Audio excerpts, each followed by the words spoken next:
용서하는 관계. 용서는 한 번의 거대한 결단으로 끝나는 사건이 아닙니다. 그것은 매일 아침 다시 신을 묻고 나서야 하는 평생의 순례길과도 같습니다.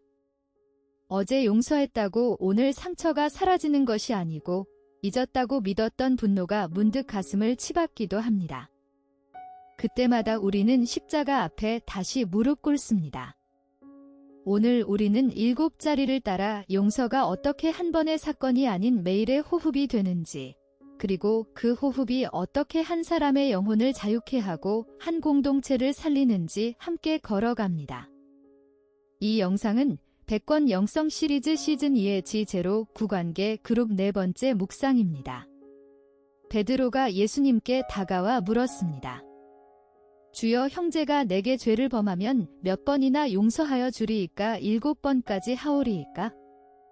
랍비 전통에서 3번이면 충분하다 여겼던 시대, 베드로는 7번이라는 숫자로 자신의 너그러움을 드러내고 싶었을 것입니다.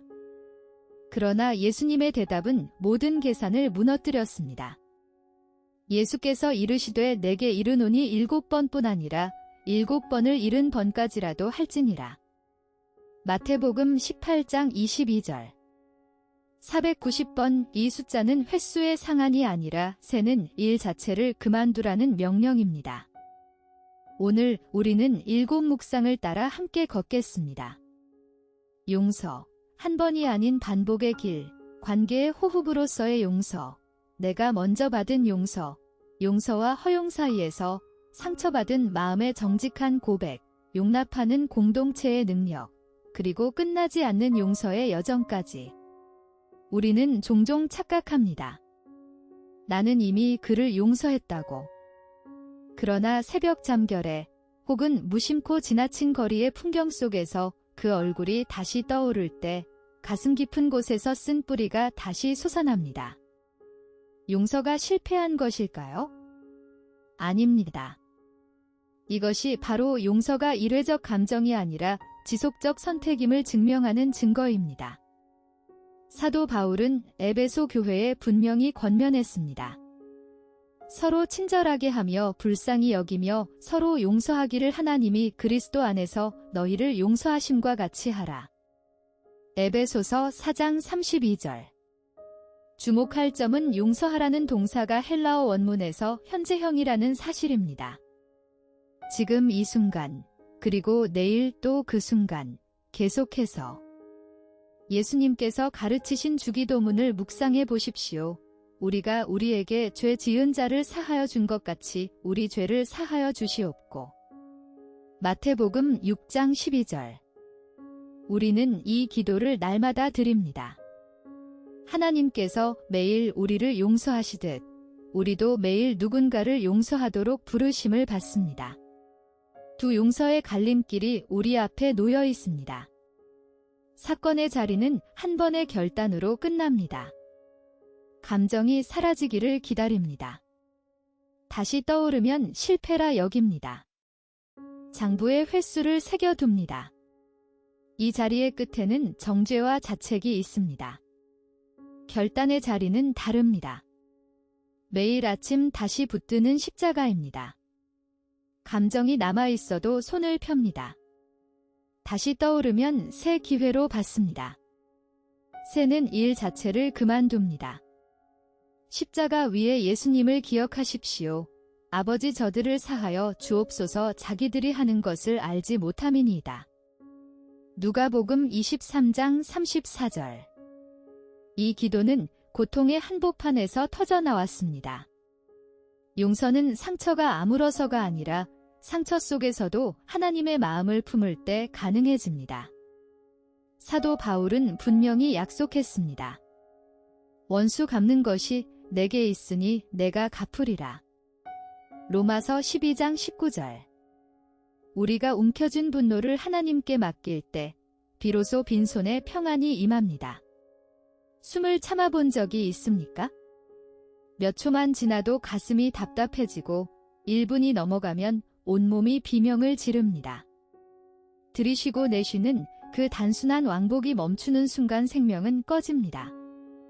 놀랍게도 관계도 이와 같습니다. 사랑이라는 이름의 모든 관계는 용서라는 호흡 없이는 단 며칠도 살아남지 못합니다. 상처받지 않는 관계는 없고 실수하지 않는 사람도 없기 때문입니다. 주님께서 가르쳐 주신 기도의 한복판에 그 호흡의 리듬이 박혀 있습니다. 우리가 우리에게 죄 지은 자를 사하여 준 것 같이 우리 죄를 사하여 주시옵고. 마태복음 6장 12절. 주목할 점은 주님이 우리에게 이웃을 용서한 만큼 용서받기를 구하라 하셨다는 사실입니다. 베드로가 7번이면 충분합니까? 물었을 때 주님은 분명히 답하셨습니다. 70번씩 7번, 마태복음 18장 22절. 이는 숫자의 문제가 아니라 호흡의 문제입니다. 27번만 쉬고 멈출 수 있습니까? 용서도 멈출 수 없는 것입니다. 용서가 오가지 않는 공동체는 이미 싸늘합니다. 예수님은 용서에 관한 가장 날카로운 비유를 들려주셨습니다. 1만 달란트 빚진 종이 주인 앞에 엎드려 탕감을 받았습니다. 그러나 그는 문을 나서자마자 자신에게 100데나리온 빚진 동료의 목을 잡고 졸랐습니다. 이 이야기의 충격은 빚의 크기 차이에 있습니다. 1만 달란트는 갚을 수 없는 천문학적 액수이고 100데나리온은 노동자의 몇 달치 품삯입니다. 예수님은 분명히 말씀하셨습니다. 그 종의 주인이 불쌍히 여겨놓아 보내며 그 빚을 탕감하여 주었더니. 마태복음 18장 27절. 주인은 악한 종에게 노하여 분명히 꾸짖으셨습니다. 내가 너를 불쌍히 여김과 같이 너도 내 동료를 불쌍히 여김이 마땅하지 아니하냐. 주목할 점은 우리가 타인에게 용서를 내실 수 있는 유일한 이유가 먼저 하나님께로부터 무한한 용서를 들이마셨기 때문이라는 사실입니다. 사도 바울은 분명히 선언했습니다. 우리가 아직 죄인 되었을 때에 그리스도께서 우리를 위하여 죽으심으로 하나님께서 우리에 대한 자기의 사랑을 확증하셨느니라. 로마서 5장 8절. 내가 자격을 갖추기 전에 용서가 먼저 나를 찾아왔습니다. 용서를 사는 새 호흡을 봅시다. 첫째, 탕감의 들숨입니다.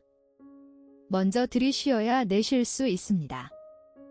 1만 달란트는 갚을 수 없는 천문학적 액수이고 100데나리온은 몇 달치 품삯입니다. 사도 바울은 분명히 권면했습니다. 서로 친절하게 하며 불쌍히 여기며 서로 용서하기를 하나님이 그리스도 안에서 너희를 용서하심과 같이 하라. 에베소서 4장 32절. 둘째, 가치의 사본입니다. 우리의 용서는 하나님의 용서를 원본으로 삼는 사본입니다. 가치라는 헬라어 카토스가 그 관건입니다. 사도 바울은 분명히 명령했습니다. 누가 누구에게 불만이 있거든 서로 용납하여 피차 용서하되 주께서 너희를 용서하신 것 같이 너희도 그리하고. 골로새서 3장 13절. 셋째, 장부를 찢는 돌이킴입니다. 오늘 용서되지 않는 사람의 얼굴이 떠오른다면 그의 잘못을 세지 말고 내가 탕감받은 1만 달란트를 먼저 세어보십시오. 마음의 장부를 찢는 결단이 호흡의 시작입니다. 용서를 오해하는 가장 흔한 방식은 그것을 무조건적인 허용과 동일시하는 것입니다. 참된 용서는 죄를 없던 일로 만드는 것이 아니라 하나님의 정의 앞에 그 죄를 정직하게 내어드리고 그 무게에서 내 영혼을 해방시키는 일입니다. 예수님은 죄를 가볍게 다루지 않으셨습니다. 음행 중 붙잡힌 여인에게 돌을 던지지 않으셨지만 떠나실 때 분명히 말씀하셨습니다. 나도 너를 정죄하지 아니하노니 가서 다시는 죄를 범하지 말라. 요한복음 8장 11절. 주목할 점은 이 한 문장 안에 용서와 분별이 함께 들어있다는 사실입니다. 정죄하지 않는 사랑, 그러나 죄를 죄라고 부르는 거룩함. 사도 바울은 분명히 가르쳤습니다. 할 수 있거든 너희로서는 모든 사람과 더불어 화목하라. 로마서 12장 18절. 할 수 있거든이라는 단서를 잊지 마십시오. 아내를 때리는 남편을 용서한다고 해서 같은 폭력의 자리로 돌아가야 하는 것은 아닙니다. 용서는 마음의 해방이고 신뢰는 회복된 행동을 통해 시간을 두고 세워지는 것입니다. 참된 용서는 그럼에도 너를 포기하지 않겠다고 말합니다. 많은 성도들이 용서를 감정의 억압으로 오해합니다. 상처받았지만 괜찮은 척, 분노가 치밀지만 평온한 척, 배신당했지만 아무렇지 않은 척 우리는 이것을 성숙한 신앙이라 부르며 자신을 속여왔습니다. 그러나 하나님은 감정을 부정하라고 명령하신 적이 없습니다. 오히려 성경은 상처받은 자들의 정직한 부르짖음으로 가득합니다. 다윗은 분명히 부르짖었습니다. 여호와여, 어느 때까지니이까 나를 영원히 잊으시나이까? 주의 얼굴을 나에게서 어느 때까지 숨기시겠나이까? 시편 13편 1절. 주목할 점은 정직한 고백이 원망이 아니라 신뢰의 증거라는 사실입니다. 하나님 앞에 상처를 꺼내놓을 수 있다는 것은 그분이 그 상처를 감당해 주실 분임을 믿는다는 뜻입니다. 예수님조차 겟세마네에서 땀이 핏방울이 되도록 기도하시며 이 잔을 내게서 옮기시옵소서라는 인간적 갈등의 절규를 숨기지 않으셨습니다. 당신 마음속에 묻어둔 이름이 있다면 그 이름을 하나님께 아뢰십시오. 감정을 부정하지 않는 정직한 기도가 용서의 첫걸음입니다. 사도 베드로는 분명히 권면했습니다. 너희 염려를 다 주께 맡기라. 이는 그가 너희를 돌보심이라. 베드로전서 5장 7절. 주목할 점은 여기서 맡기다는 말이 내던지다라는 강한 동사라는 사실입니다. 눈물과 분노, 배신감과 절망까지 그분 앞에 던져도 됩니다. 예수님은 분명히 초청하셨습니다. 수고하고 무거운 짐 진 자들아 다 내게로 오라. 내가 너희를 쉬게 하리라. 마태복음 11장 28절. 상처의 무게를 혼자 지려 하지 마십시오. 감정을 정직하게 들을 때 놀라운 일이 일어납니다. 하나님은 우리의 상처를 심판하지 않으시고 싸매시는 분이십니다. 시편 기자는 분명히 노래했습니다. 상심한 자들을 고치시며 그들의 상처를 싸매시는도다. 시편 147편 3절. 억누른 상처는 썩지만 드러낸 상처는 치유됩니다. 용서는 상처가 없는 척하는 것이 아니라 상처를 보시는 하나님의 사랑 안에서 그 상처를 새롭게 해석하는 것입니다. 사도 바울은 분명히 약속했습니다. 하나님을 사랑하는 자 곧 그의 뜻대로 부르심을 입은 자들에게는 모든 것이 합력하여 선을 이루느니라. 로마서 8장 28절. 교회는 완전한 사람들의 모임이 아닙니다. 교회는 용서받은 죄인들이 서로의 약함을 짊어지며 그리스도의 몸을 이루어가는 공동체입니다. 용납이 없는 곳에 공동체는 존재하지 않습니다.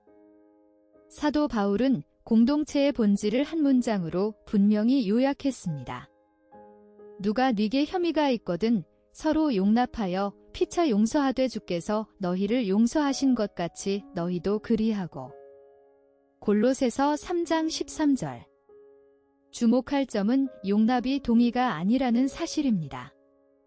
상대의 약함을, 그가 아직 잘하지 못한 부분을 내 기준으로 재단하지 않고 하나님의 시간 속에 맡기는 것입니다. 사도 바울은 또 분명히 명령했습니다. 너희가 짐을 서로 지라 그리하여 그리스도의 법을 성취하라. 갈라디아서 6장 2절. 공동체는 짐이 없는 사람들의 모임이 아니라 서로의 짐을 번갈아 지는 사람들의 모임입니다. 사도 바울은 로마서에서도 분명히 선포했습니다. 그리스도께서 우리를 받아 하나님께 영광을 돌리심과 같이 너희도 서로 받으라. 로마서 15장 7절. 내가 받은 환대가 내 환대의 한계를 뛰어넘어야 하는 이유입니다. 사도 바울은 에베소 교회에 분명히 권면했습니다. 모든 겸손과 온유로 하고 오래 참음으로 사랑 가운데서 서로 용납하고 평안에 매는 줄로 성령이 하나 되게 하신 것을 힘써 지키라. 에베소서 4장 2절에서 3절. 주목할 점은 하나됨이 저절로 오지 않는다는 사실입니다. 힘써 지키라는 명령은 공동체의 일치가 날마다의 선택이며 수고임을 알려줍니다.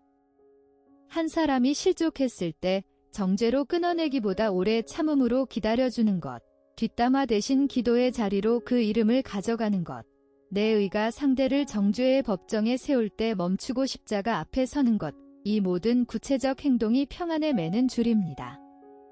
교회사가 증언하듯 분열은 언제나 교리의 차이보다 용납하지 못한 마음에서 먼저 시작되었습니다.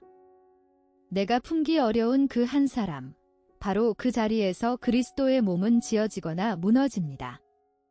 오늘 가장 용납하기 어려운 한 사람의 얼굴 위에 주님의 용서의 손길이 먼저 머물렀음을 기억할 때 우리는 비로소 그를 몸의 한 지체로 받아들이기 시작합니다.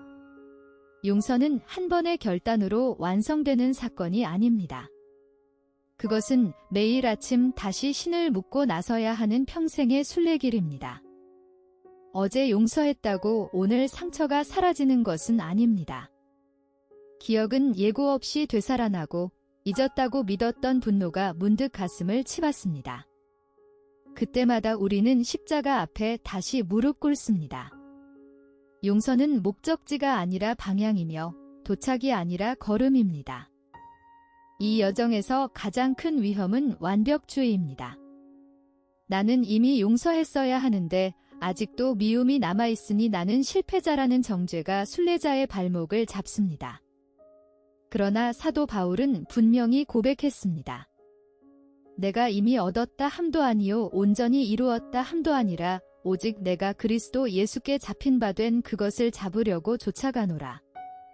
빌립보서 3장 12절. 사도도 이루었다고 말하지 못했습니다. 그저 쫓아갈 뿐이었습니다. 오늘의 용서가 완전하지 못해도 괜찮습니다. 중요한 것은 방향을 돌이키지 않는 것입니다. 매일 아침 주님 오늘도 그를 용서합니다라고 고백하는 그 걸음이 쌓여 순례가 됩니다. 이 순례의 끝에는 영원한 안식이 있습니다. 이 책이 한 가지 묻고자 했던 것은 분명합니다. 내 용서가 한 번의 결단으로 끝나는 사건이었는가? 매일 다시 들이쉬고 내쉬는 호흡이었는가? 용서, 한 번이 아닌 반복의 길, 관계의 호흡으로서의 용서, 내가 먼저 받은 용서, 용서와 허용 사이에서 상처받은 마음의 정직한 고백, 용납하는 공동체의 능력, 그리고 끝나지 않는 용서의 여정.